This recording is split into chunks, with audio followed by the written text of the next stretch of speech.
Hello, welcome to Coffee Break with Microchip Technology. Coffee Break is our ongoing forum in which we discuss new and evolving technology, all in about the amount of time it takes to drink a cup of coffee. I'm your host, Eric Latfelter. Joining us in the studio is Aliyah Fahout, our moderator. Aliyah, welcome back. Hi everyone, welcome to Season 12. We are currently live on YouTube, Facebook, and LinkedIn. You can participate in today's episode by leaving your questions and comments in the chat, or you can email us at livestream@microchip.com after the broadcast. Don't forget to follow us on LinkedIn and subscribe to our YouTube channel. Back to you, Eric. Thanks, Aliyah.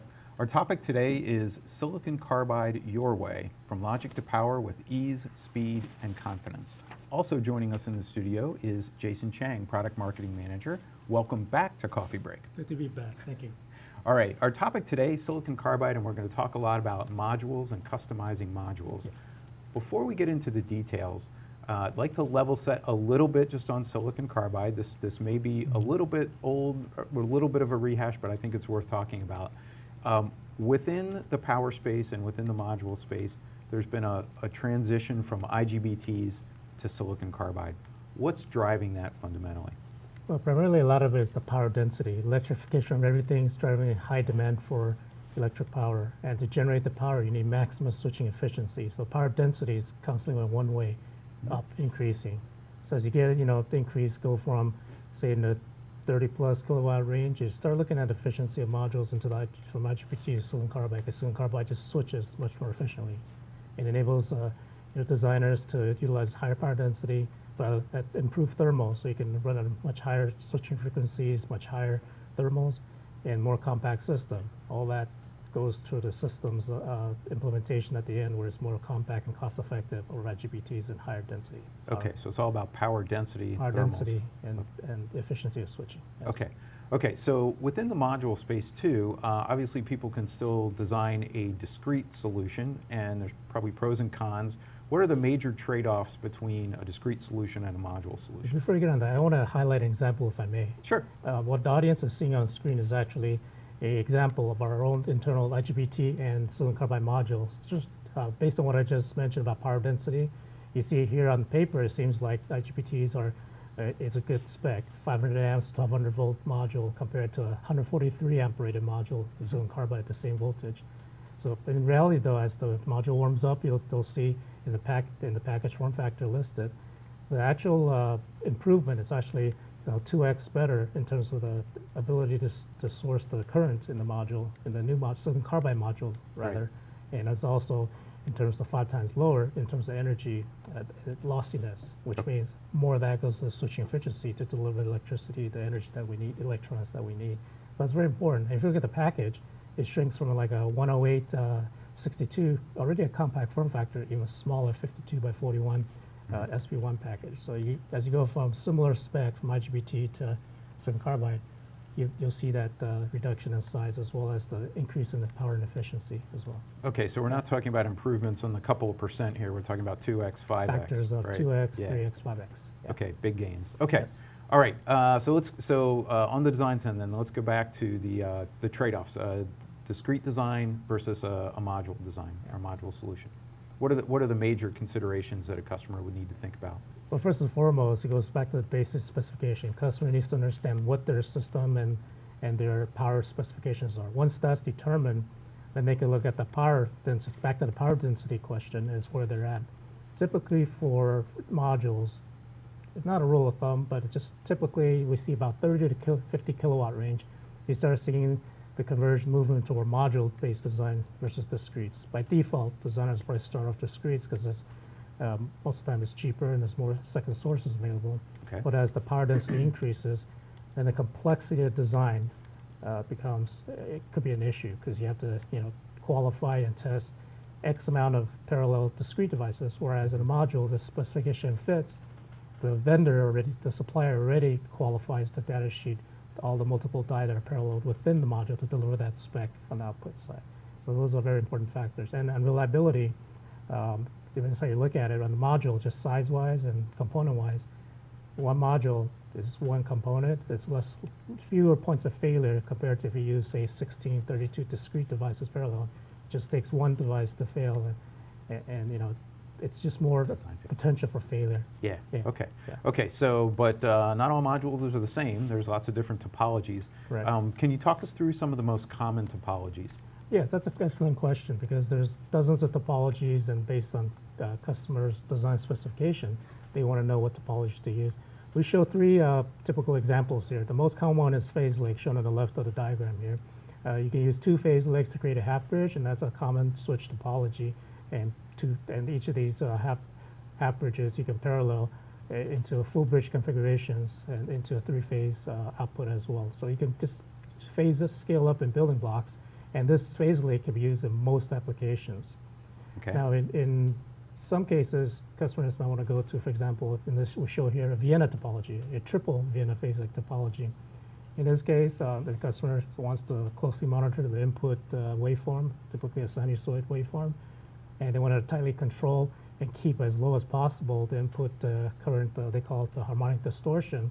That's very important because lower harmonic distortion goes to maximum switching efficiency, Okay. kind of inverse effect. In that situation, then they want to use a triple Vienna rectifier instead. Alternatively, and this is actually using, for example, silicon carbide MOSFETs and silicon carbide SPD Schottky barrier diode configuration in a one-way switch.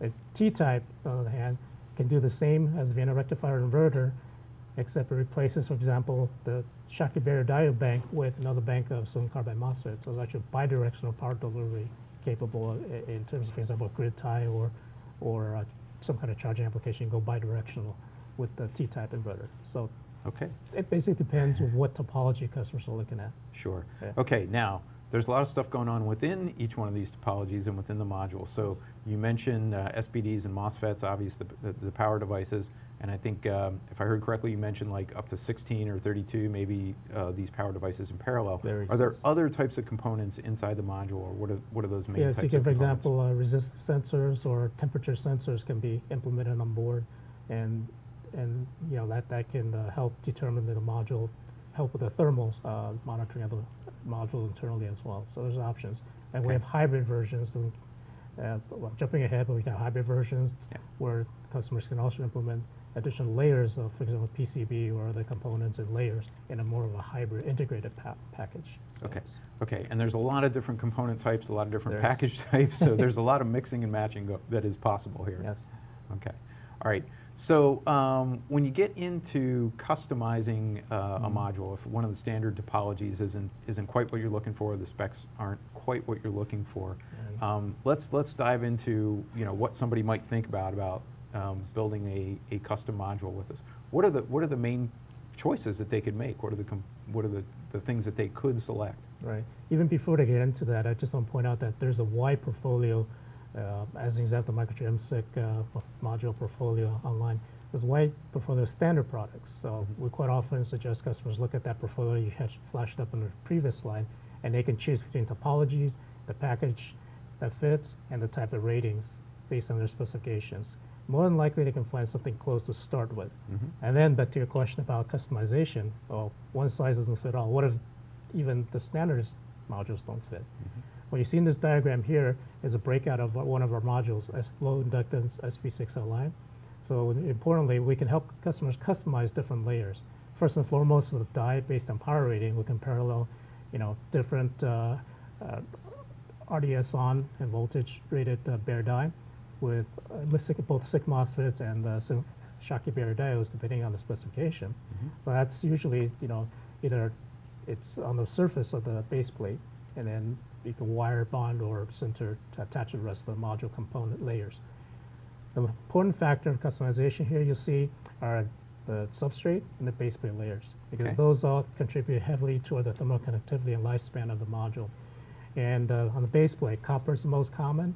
We offer options to customize aluminum silicon carbide, which can lighten the weight because it's silicon carbide based material. At the same time, increase the thermal conductivity of the module, making it a lot more thermally capable. That, though, has to be made at what we call through a coefficient or thermal efficiency. So there's kind of a ratio. You look at the substrate. So we also look at the substrate material, which you have aluminum nitride, aluminum oxide, or silicon nitride as examples that we look at and help customers pair up to the base plate. And those two combinations would maximize the thermal efficiency and the switching efficiency, and in turn, connectivity, the life cycle of the module. Okay. And all that is sort of made it with all the thermal, the glue, and everything else Right. that assembles the package material together. that you Right, see okay. there. And then on top of that, you've got your circuit design. Correct. So that's obviously going to require a printed circuit board to Right. to accommodate that design. Let's talk about the packaging. What kind of choices do you have there? Right. So you mentioned the printed circuit board. For modules that support the PCB, we'll offer another layer of customization. You can route and optimize signal traces on the PCB and terminate the signals accordingly with the PCB. And other physical aspects of the module are, for example, the leads or where the signals come out, where you attach to the power and the control signals. Quite often, you'll see pins sticking out top of the modules. We offer standard pin outs as well in a variety of SP1, SP3, SP6, 6LI, D3, and several other package configurations. We also offer screw down capabilities. Customers can choose. A lot of vibration, harsh environments, rather not have pins sticking out or solders that could vibrate and come loose. Okay. So the screw down terminals offer an alternative. And even then, some customers don't want any soldering or any kind of attachments in the module. So we also offer another version called press fit in some of our SP1, SP3 series. And that's basically press fit together, solder free. It's another option with similar power ratings. Just gives the customer the option of, depending on their platform specification. Right. Now, some of those applications for that high vibration environment, what you refer to as a high vibration environment or something like that, might be automotive or manufacturing, Or industrial. A&D, where, for example, aircraft. Right. Sure. Okay. Right. Harsh environment. Harsh environments. Trains, railways, transportation systems as well. Yeah. All right, good. Yeah. All right, so there's a lot of choices here. So just, could you summarize what Microchip offers for the customer, what the choices are? Yes, excellent segue. We cover the modules options today. Microchip has a broad base of MSiC die product portfolio. We call bare die, ranging from 700 to 3.3 kV. Similarly, the equivalent discretes in a variety of package options. Customer interested, go on microchip.com/SiC, it's all there. Okay. And then obviously our new plug-and-play series that mates nicely to our silicon carbide modules. Okay, and so if people want to learn more about that, they can go to? You can go to microchip.com/SiC. Everything you need, resources, hardware, software, simulation models are all there.